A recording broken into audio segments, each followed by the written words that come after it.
السلام علیکم ورحمۃ اللہ وبرکاتہ۔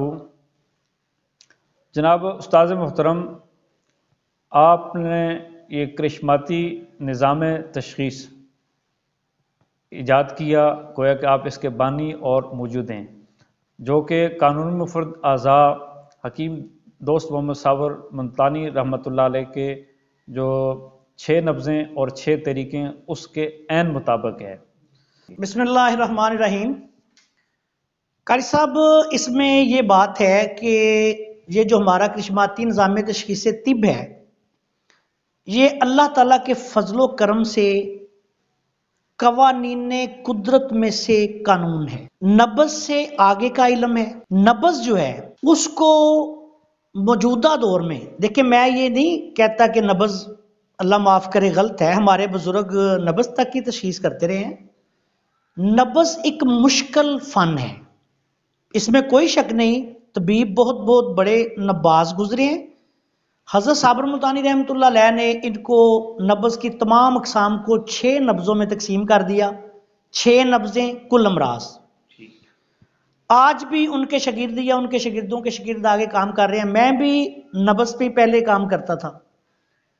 اب اللہ تعالیٰ نے اپنے خصوصی کرم و فضل سے قانون مفرد اعضاء کے عین مطابق مجھے آگے ہاتھوں کی لکیروں سے تشخیص مزاج کا 100% درست نظام عطا کر دیا۔ اچھا، یہ ایسے ہے، نبض میں ایسے ہوتا ہے کہ بندہ ایسے ہوتا ہے کہ جیسے فرض کریں یہ دیوار ہے، دیوار کے پیچھے آدمی ہے اور آپ اس کی نبض پکڑ کے غور کر رہے ہیں کہ یہ کیا ہے۔ ہاتھوں کی لکیروں سے تشخیص مزاج ایسے ہے کہ یہ آپ کے بالکل سامنے ہے۔ ابھی آپ مجھ سے چند دن پہلے سیکھ کے گئے، اس وقت تو ظاہری بات ہے جب آپ میرے پاس سیکھنے کے لیے آئے تھے آپ کے ذہن میں 100 باتیں ہوں گی، لیکن پھر جا کے آپ نے تجربہ کیا۔ سب سے بڑی بات اس میں یہ ہے کہ قانون مفرد اعضاء کے 6 مزاجوں کے مطابق ہاتھوں کی لکیریں تبدیل ہوتی ہیں۔ یہ پہلے لوگ کہتے تھے جی تبدیل نہیں ہو سکتی، ایسے ہو ہی نہیں سکتا، لیکن اللہ کے فضل و کرم سے میں نے اس وقت بھی 10 لاکھ روپے پہ چیلنج رکھا تھا۔ جس کا دل کرتا ہے میرے پاس آ جائے، 10 لاکھ روپیہ جمع کرا کے کسی غیر جانبدار بندے کے پاس، میں آپ کی ہاتھوں کی لکیریں، مریضوں کی ہاتھوں کی لکیریں غذا کے ساتھ، دوا کے ساتھ تبدیل ہوتی ہوئی آپ کو دکھا دوں گا۔ میرا یہ چیلنج کسی نے قبول نہیں کیا تھا، آج بھی میرا ہے۔ اس کے بعد آج تو چلیں سلسلہ یہ شروع ہو گیا کہ ہم نے مناسب سی فیس رکھ کے سکھانا شروع کر دیا۔ اب آپ نے خود مشاہدہ کیا کہ ہاتھوں کی لکیریں تبدیل ہوتی ہیں اور یہ 6 مزاجوں کے مطابق تبدیل ہوتی جائیں گی۔ اللہ کے فضل و کرم سے آپ دیکھتے جائیں گے، جیسی جیسی غذا کھائیں گے آپ کے ہاتھوں کی لکیریں تبدیل ہو جائیں گی۔ یہی سب سے بڑا فن ہے کرشماتی نظام تشخیص طب میں۔ اب اگر آپ کے پاس کوئی مریض آتا ہے، دیکھیں علامات 3 قسم کی ہوتی ہیں: تحریک کی علامات، تحلیل کی علامات، تسکین کی علامات۔ ٹھیک ہے، ان میں اب مریض کو تو نہیں پتا۔ میرے پاس جو مریض آتے ہیں میں تشخیص کرتا ہوں، میں انہیں بتاتا ہوں کہ یار آپ کا یہ مزاج ہے، یہ آپ کو موافق ناموافق غذائیں دوائیں ہیں۔ میں آپ کی کچھ اہم امراض و علامات بیان کرتا ہوں، اس کے بعد اگر کوئی رہ جائے تو آپ بیان کر سکتے ہیں۔ میرے پاس کوئی غیب کا علم نہیں، نہ میرے پاس کوئی ہمزاد کا علم ہے، میں صرف لوگوں کے ہاتھ دیکھتا ہوں، وہ پڑھ دیتا ہوں، اس کے مطابق جو میری سمجھ میں آتا ہے میں بیان کر دیتا ہوں۔ اگر کوئی چیز رہ جاتی ہے، فرض کریں ایک بندہ ہے، اس کو میں بتا دیتا ہوں کہ یہ تمہیں موافق ناموافق ہے، تمہارے یہ میجر مسائل ہیں۔ فرض کریں ایک بندے کو 1000 مسئلے ہو سکتے ہیں، 10 ہو سکتے ہیں، 20 ہو سکتے ہیں، تو میں اس کو اس کے 5 6 7 بتا دوں گا۔ اگر کوئی چیز رہ جائے فرض کریں تو وہ بھی بتا سکتا ہے، اس میں کون سی بات ہے۔ مثال کے طور پہ اس کو کوئی فرض کریں، بعض صورتوں میں ہم بتا دیتے ہیں کہ جی آپ کا تبخیر معدہ ہے، یورک ایسڈ بڑا ہوا ہے، عضلاتی صابی فرض کریں تحریک ہے۔ اچھا، اس میں ہم اہم جتنی علامتیں ہیں وہ تبخیر معدہ ہے، گیس ٹربل ہے، بعض اوقات قبض ہو جاتی ہے، بعض اوقات یورک ایسڈ بڑھ جاتا ہے، دماغی صابی کمزوری، ذہنی پریشانی، ٹینشن، آلو گوبھی مٹر بینگن پالک کھٹی چیزیں نقصان دہ، اچھا مردانہ کمزوری ہے، ٹائمنگ کی کمی ہے، نفس میں سکڑاؤ ہے۔ دیکھیں یہ پوری علامات ہیں۔ اب اگر وہ بندہ فرض کریں وہ کہتا ہے جی کہ یہ ساری ہیں مجھ میں، لیکن ساتھ میرا گلا بھی خراب ہے، تو اگر آپ ایک گلا خراب نہ بھی بتائیں گے، آپ نے مزاجوں کے مطابق ان کو امراض و علامات بیان کرنی ہے، اور یہ کہنا ہے کہ کوئی چیز رہ گئی تو آپ بھی بیان کر سکتے ہیں۔ ٹھیک ہے، دوسرا انشاءاللہ جب آپ اس کو دیکھیں گے، پڑھیں گے، قانون مفرد اعضاء کے مطابق اپنی امراض و علامات نوٹ کرتے جائیں گے۔ ہمارے پاس جو ہم نے تھوڑی سی اس میں تبدیلی دیکھی ہے وہ ہم انشاءاللہ تعالی بہت جلد میں اسی چینل پہ ویڈیوز لا رہا ہوں، 6 مزاجوں کے مطابق جو جدید ہم نے دیکھا ہے، ٹھیک ہے نا، کہ کچھ علامات تبدیل ہوئی ہیں کچھ مزاجوں کی۔ دوسری بات یہ ہے کہ جو پرانے مریض ہوتے ہیں نا، ان میں اخلاط گڈ مڈ ہو جاتی ہیں۔ یہ پرانے طب کرام نے بھی اس کو لکھا ہے کہ سفرائے متحرکہ سداوی یا سدائے متحرکہ سفراوی۔ تو ایسی صورتوں میں بھی طبیب کا کام ہے کہ آگے اس نے دیکھنا ہے کہ اس کو کس قسم کے علامات ہیں، پھر قانون مفرد ذات کے مطابق جب وہ مزاجوں کو درست سمجھتا ہوگا تو اس سے آگے کی تحریک جو پیدا کرے گا انشاءاللہ، ٹھیک ہے۔ اگر اس کو فرض کریں سمجھ نہیں آ رہی، میں ایک مثال دیتا ہوں، عضلاتی غدی تحریک ہے، اب اس کو ساتھ ساتھ کوئی محسوس کر رہا ہے، عضلاتی غدی اور غدی عضلاتی میں 19-20 کا ہی فرق ہوتا ہے تو دونوں آپس ایک اپوزٹ چیزیں، لیکن ان میں ہم ایسے سمجھیں کہ وہ خشک گرم ہے، یہ گرم خشک ہے۔ اچھا، اب ایسی صورت میں اگر آپ کو تھوڑا اختلاف ہو رہا ہے تو آپ نے علاج میں، علم العلاج میں کیا کرنا ہے؟ علم العلاج میں یہ کرنا ہے کہ پھر آپ وہ 4 نمبر کی تحریک چھوڑ کے آگے 5 اور 6 کی طرف چلے جائیں۔ اگر آپ سے 5 اور 6 کے مطابق آپ علاج کریں گے تو اللہ کے فضل و کرم سے وہ جتنا مرضی پیچیدہ کیس بھی ہوا وہ حل ہو جائے گا، ٹھیک ہے۔ علامات میں بھی آپ نے دیکھنا ہے، بعض اوقات ایسے ہوتا ہے کہ مریض آتا ہے نا تو مریض کو بیچارے کو تو پتہ نہیں ہوتا نا کہ میرے مطلب کیفیت کیا ہے یا میرا مزاج کیا ہے۔ اگر اس کو پتہ ہو تو وہ آپ کے پاس کیوں آئے؟ آپ نے حرف آخر یہ بات یاد رکھی، یہ بالکل 100% درست سائنٹیفک علم ہے۔ سب سے بڑی بات کہ آپ کے سامنے، آپ کی آنکھوں کے سامنے ہے، آپ نے اسی کو حرف آخر رکھنا ہے، اسی کے مطابق حکم لگانا ہے۔ میں نے دیکھا ہے بہت بڑے بڑے طبیب، اب میں نام نہیں لیتا، میں لاہور میں پریکٹس کرتا ہوں، شاہدرہ میں کرتا ہوں، سودرہ میں کرتا ہوں، یقین کریں ان کی 100% غلط تشخیصیں آتی ہیں۔ میں نے ابھی پچھلے دنوں بڑے بڑے طب کرام میرے پاس آئے ہوئے تھے، تو ان میں سے کئی لوگوں کی میں نے دیکھی اور انہوں نے خود کہا کہ ہمیں عضلاتی اعصابی مسائل ہیں، تو ان کی لاہور کے بزرگ طبیبوں نے تشخیصیں جو ہیں وہ گرم خشک کی ہوئی تھی، فیصل آباد سے کئی بزرگوں نے گرم خشک کی ہوئی تھی، ٹھیک ہے، کراچی سے کئی لوگ میرے پاس آئے جن کی تشخیص 100% غلط تھی۔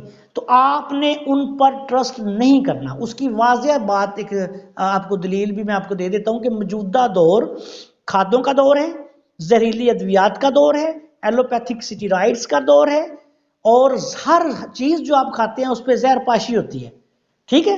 نبض جو ہے وہ اتنے ہنگاموں میں درست رہ ہی نہیں سکتی۔ نبض جو ہے نا، نبض بہت اعلیٰ فن ہے، اس میں کوئی شک ہی نہیں، لیکن یہ اس دور کی ہے جب ہر چیز آرگینک، ہر چیز صحیح ہو، نہ زہر ہو، نہ کوئی خالص دیہاتی ماحول ہو، انسان کا جو اصل کلچر ہے وہ ہو دنیا میں، سادہ رہن سہن جو ہمارے اسلاف کا تھا۔ لیکن اب چونکہ یہ ممکن ہی نہیں، اور جب یہ ممکن ہی نہیں تو پھر آپ کی نبض بھی درست نہیں۔ تو اس حوالے سے یہ چیز کو ذہن میں رکھیں۔ دوسری بات انشاءاللہ اس کو آپ نے فائنل سمجھنا ہے، اور سب سے بڑی بات یہ ہے فائنل کا آپ دیکھیں آپ کے سامنے آ رہی ہے۔ ایک اور بات آپ کو میں اس ضمن میں کر دیتا ہوں کہ بعض اوقات ہوتا ہے کہ مریض ہے نا، وہ آپ کے پاس آتا ہے، آپ وہ پہلے غدی تحریک میں مبتلا ہے، غدی اعصابی اور اعصابی غدی دوائیں یا اعصابی عضلاتی کھا رہے ہیں۔ اب اس کا دیکھیں، میں بتاتا ہوں لوگوں کو کہ آپ کا سابقہ مزاج یہ ہے، آپ نے دیکھا نا، آپ کا موجودہ یہ ہے، آپ کا آنے والا یہ ہے، یہ میں بتاتا ہوں، انشاءاللہ آپ بھی بتایا کریں گے نا اسی طرح۔ اچھا، وہ آپ نے کیا کرنا ہے؟ پھر ایسے ہوتا ہے، میں نے بڑی دفعہ انعام بھی لیے۔ اب اسلام آباد سے پچھلے دنوں ایک میرے پاس آئے تھے بزرگ شاہ صاحب، وہ وہاں ایک رسالے کے ایڈیٹر بھی ہیں اور ان کو طبیب بھی ہے۔ ان کو جب میں نے دیکھا تو میں نے کہا جی آپ کا یہ مزاج ہے، اس طرف جا رہا ہے، یہ اس قسم کی غذائیں دوائیں آپ کھا رہے ہیں۔ انہوں نے 5000 روپیہ اسی وقت نکال کے مجھے انعام دیا۔ انہوں نے کہا جی بالکل ایسی ہے۔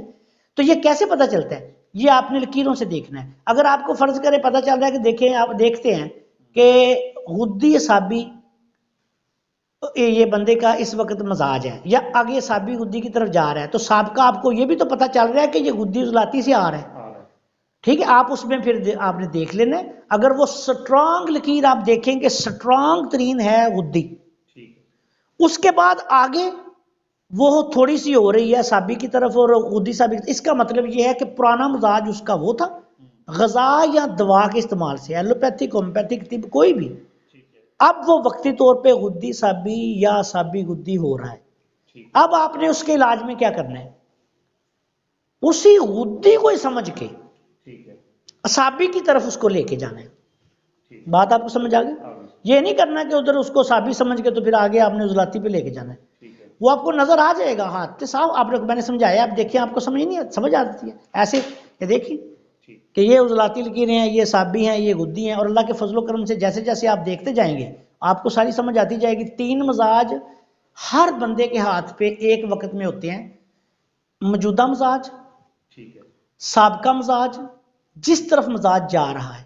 اب یہ تھوڑا سا آپ نے تجربہ مشق کریں گے آپ کو سمجھ آ جائے گی. ہمارے کرشماتی اللہ کے فضل و کرم سے جتنے بھی معالج ہیں وہ ہاتھ دیکھیں گے ان کو پتہ چل جائے گا. اور یہ بھی پتہ چل جاتا ہے بعض اوقات ایسے ہوتا ہے کہ بڑا سٹرانگ مزاج ہوتا ہے, میں نے آپ کو سمجھایا ہے.